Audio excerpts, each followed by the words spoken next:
C'est parti pour une liste de 15 catégories de crypto-monnaies qui, selon moi, auront le meilleur potentiel et celles qui auront le moins bon potentiel, selon moi. Et pour chacune de ces catégories, eh bien, je vous ferai une liste de quelques crypto-monnaies. L'ordre dans lequel je vais vous les présenter dans cette vidéo est aléatoire, donc je vous invite à l'écouter jusqu'au bout.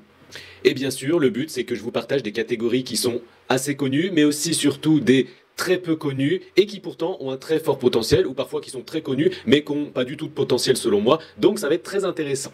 Mais avant ça, si vous avez l'ambition de faire multiplier votre capital dans le but de générer un revenu chaque mois à vie en étant rentier sur le long terme, eh bien vous pouvez accéder à une vidéo dans laquelle je vous révèle cette stratégie à mettre en place. Pour y accéder, c'est simple, cliquez sur le bouton en haut à droite de cette vidéo ou sur le lien qui se trouve sous cette vidéo, inscrivez-vous et je vous enverrai tout ceci par email gratuitement. Allez, c'est parti. La première catégorie que j'ai à vous présenter, qui est un peu surprenante et qui pourtant peut nous rapporter gros, c'est la catégorie des stablecoins US. Oui, ils peuvent nous rapporter énormément.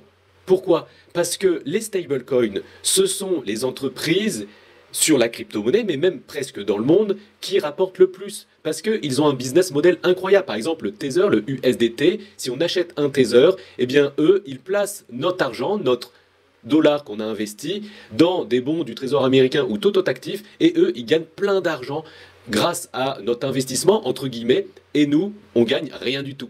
C'est le meilleur business model au monde, et c'est pour ça que Tether, l'année dernière, a gagné bien plus en termes de bénéfices que BlackRock, le plus grand gestionnaire de fonds du monde. Et d'ailleurs, hier, les États-Unis, et plutôt le Sénat américain, a adopté le Genium Act, qui crée un cadre légal et un cadre positif autour des stablecoins. Et c'est à partir de maintenant que les stablecoins vont pouvoir prendre leur plein potentiel. Regardez, ces 30 derniers jours, Tether a gagné presque 600 millions de dollars et Circle, USDC, presque 200 millions de dollars. C'est énorme. De plus, il faut voir ces stablecoins comme la tokenisation de la plus grande devise au monde qui est le dollar. Et la tokenisation d'actifs, ça aussi, c'est l'un des plus gros secteurs avec le plus grand potentiel d'avenir. Et vous allez me dire, non mais Jonathan, on ne peut pas investir dans des stablecoins dans le but de faire de l'argent, c'est une crypto stable. Eh bien oui, mais on peut investir indirectement dans leur succès. Par exemple, Circle possède une société qui a été récemment mise en bourse. Et récemment dans le club privé, on en a acheté pour aux alentours des 100 dollars. Aujourd'hui, elle est déjà à 149 dollars. Donc on a fait un plus 50% en seulement quelques jours, alors que tout le marché des crypto-monnaies est en train de cracher. D'ailleurs, mon portefeuille en actions est sur son plus haut historique grâce à ça, alors que tout est en train de cracher. D'ailleurs, si vous êtes intéressé pour rejoindre le club privé et faire des grands coups comme ceci en l'espace de quelques jours, eh bien je vous invite à cliquer sur le lien qui se trouve sous cette vidéo pour rejoindre le club privé Fructify.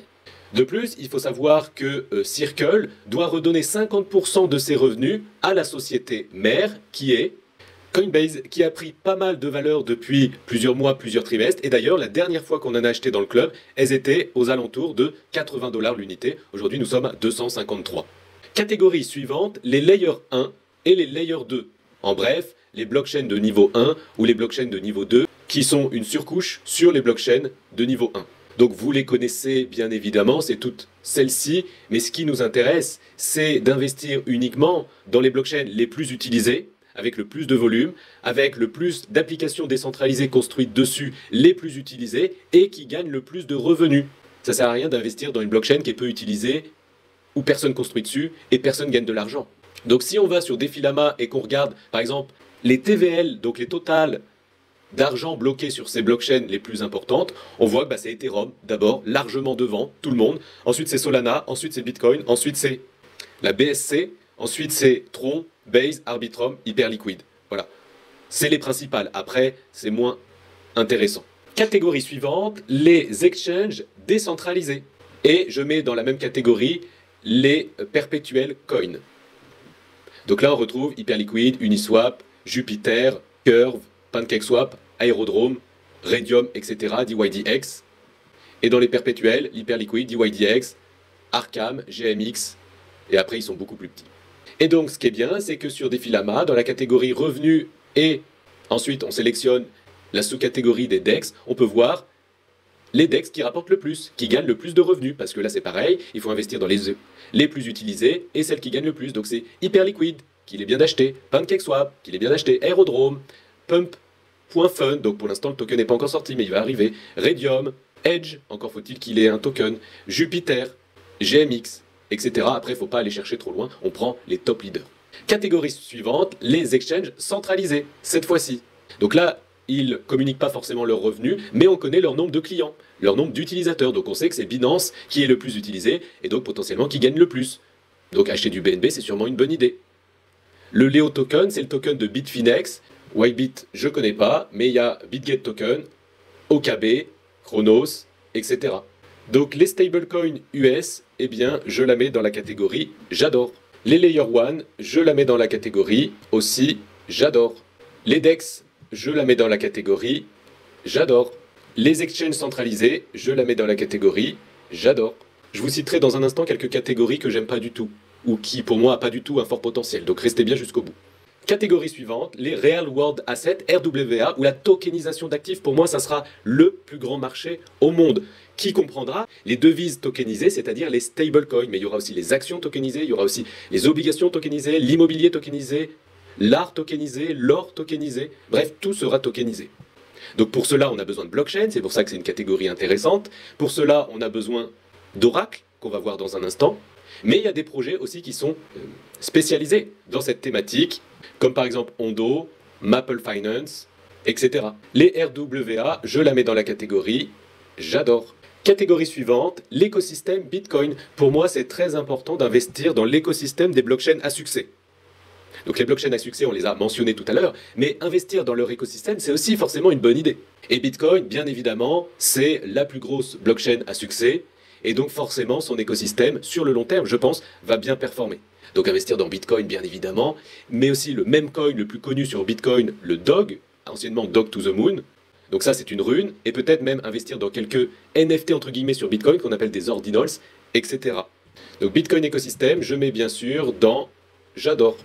On peut pourquoi pas investir aussi dans quelques forks du Bitcoin, ou en l'occurrence uniquement Bitcoin Cash, puisque je pense qu'il peut avoir un fort potentiel quand le Bitcoin historique vaudra des centaines de milliers d'euros. Eh bien, potentiellement, les gens voudront quand même du Bitcoin, mais pour moins cher, donc achèteront du Bitcoin Cash par ignorance. Donc je pense que c'est une bonne idée. Sur du long terme, c'est un pari, peut-être que ça ne fonctionnera pas. Et pourquoi pas aussi investir dans les sidechains sur Bitcoin, comme Stacks ou Core. Et quand on regarde sur Defilama, sur la blockchain Bitcoin, les applications décentralisées qui possèdent le plus de TVL, c'est la crypto Babylon Protocol qui est sur Binance, qui je pense peut avoir un bon potentiel. Ensuite, la catégorie des Oracle Coin. Donc bien évidemment, Chainlink en priorité. Comme je vous l'ai dit, c'est la base de tout. Tout le monde a besoin d'Oracle. Les applications de finance décentralisées ont besoin d'Oracle. Les blockchains ont besoin d'Oracle. Pour faire de la tokenisation d'actifs, on a besoin d'Oracle. Et vous voyez, Chainlink représente 63% du marché des oracles. Donc c'est le leader de ce secteur le plus utilisé, avec le plus de revenus. Donc il faut absolument avoir du Chainlink, selon moi. Après, si vous ne savez pas si c'est le bon moment d'acheter ou pas, quand ça sera le bon moment de vendre, etc., eh bien, rejoignez le club privé. Dans le club privé, je dis tout ce que je fais dès que j'achète, dès que je vends, aussi bien des signaux d'investissement pour créer son portefeuille long terme, mais aussi des signaux court terme qui vont arriver dans les jours à venir. Catégorie suivante, le lending et le borrowing, c'est-à-dire les prêts et les emprunts. Donc, bien sûr, avec AAV, Maple Finance en particulier. Et quand on va sur Defilama et qu'on va sur Lending, on voit celle qui possède la plus grande TVL, donc c'est AAV, Morpho, Just Lend, donc ça c'est sur Tron, etc. Et quand on regarde le plus de revenus ces 30 derniers jours, on voit que AAV est toujours premier. Hop, et je vais aussi mettre celle-ci dans j'adore. Ensuite, concernant le liquid staking, c'est-à-dire qu'on fait du staking, on met ses Ethereum par exemple en staking et on reçoit une sorte de preuve de dépôt, c'est pour ça qu'on appelle du liquid staking. Donc tout ceci, ce sont des Ethereum qui ont été wrappés, donc on ne les prend pas en compte, mais les premiers tokens, on voit, vous voyez, Jito ici, Lido, etc. Et quand on regarde sur Defilama, les tokens qui font du liquid staking, avec le plus de TVL, bah c'est toujours Lido, ensuite Jito, ensuite Rocket Pool, etc. Et celles qui ont le plus de revenus ces 30 derniers jours, bah vous voyez, c'est toujours plus ou moins pareil avec Marinade qui s'ajoute, qui est du liquid staking, cette fois sur Solana, qui peut avoir aussi un beau potentiel. Cette catégorie va, selon moi, aussi dans j'adore. Catégorie suivante, l'intelligence artificielle, bien évidemment, mais aussi les agents IA, puisque vous le savez peut-être, mais ChatGPT va lancer une nouvelle version prochainement, prenant en compte des agents IA, donc ce secteur va avoir un beau potentiel, comme par exemple le FET, le Virtuals, le AI16Z, le BitTensor, voire même l'écosystème BitTensor, NIR Protocol, etc. Donc IA et les agents IA, bien évidemment, va dans j'adore. Concernant les meme coins, je pense qu'elle peut avoir un fort potentiel, mais les blue chips, c'est-à-dire ceux qui sont là depuis très longtemps et qui sont le plus capitalisés, donc Dogecoin bien évidemment, et peut-être Floki. Les meme coins, je vais dire aussi j'adore, mais des cryptos très très sélectionnés, pas n'importe quel meme coin, les plus gros et les plus anciens. Catégorie suivante, les privacy coins. Donc ça, je pense qu'ils ne peuvent pas avoir du potentiel, puisque malheureusement les États vont les bloquer. Ce qui est déjà le cas d'ailleurs en Europe, et ce que j'avais prédit, il y a de ça au moins 5 ans, 6 ans ou 7 ans. Donc je pense qu'elles ne peuvent pas performer malheureusement, ou qu'elles seront utilisées marginalement pour des personnes qui veulent se frotter à l'illégalité malheureusement, même si je pense qu'on devrait pouvoir les utiliser. Cependant, elles peuvent avoir un potentiel en 2030, 31 ou 32 dans ces eaux-là, quand l'État européen va nous imposer les monnaies digitales de banque centrale. Peut-être qu'à ce moment-là, les gens vont quand même l'utiliser, même si c'est interdit, puisqu'il y a un cas majeur. Donc concernant les privacy coins, je vais dire moyen, parce que j'aime bien, mais je pense que l'État fera tout pour pas qu'on puisse les utiliser. Et ils y arriveront à moitié, et donc elles pourront pas forcément performer. Catégorie suivante, l'identité numérique. Je pense qu'elle va avoir un très fort potentiel parce qu'avec l'intelligence artificielle et le fait que nous sommes de plus en plus en ligne, nous devons avoir une identité numérique, sans forcément partager nos données, mais nous devons pouvoir prouver notre identité en ligne, pour être sûr que c'est bien nous. Quand on fait une vidéo, quand on partage un post ou quand on envoie un mail, etc., il va falloir que chaque humain ait son identité numérique. Donc c'est pour ça que je pense que le WorldCoin peut bien performer, et c'est la seule actuellement dans cette thématique. Donc je vais mettre dans j'aime. Et ensuite, 3 cryptos ou catégories que j'aime pas, eh bien c'est Cardano et son écosystème parce que c'est pareil, c'est pas utilisé et il y a peu de TVL, il y a peu d'applications décentralisées dessus et il y a peu de revenus. Pareil pour l'écosystème Avalanche et Avalanche, pareil pour Sui et son écosystème. On peut le voir de toute façon sur Defilama, vous voyez, elles sont plus bas que les autres. Donc ça sert à quoi d'investir dans des cryptos qui sont moins bien que les autres? Vaut mieux investir dans celles qui sont leaders, qui sont meilleures que les autres. Donc ces 3, je les mettrai dans j'aime pas.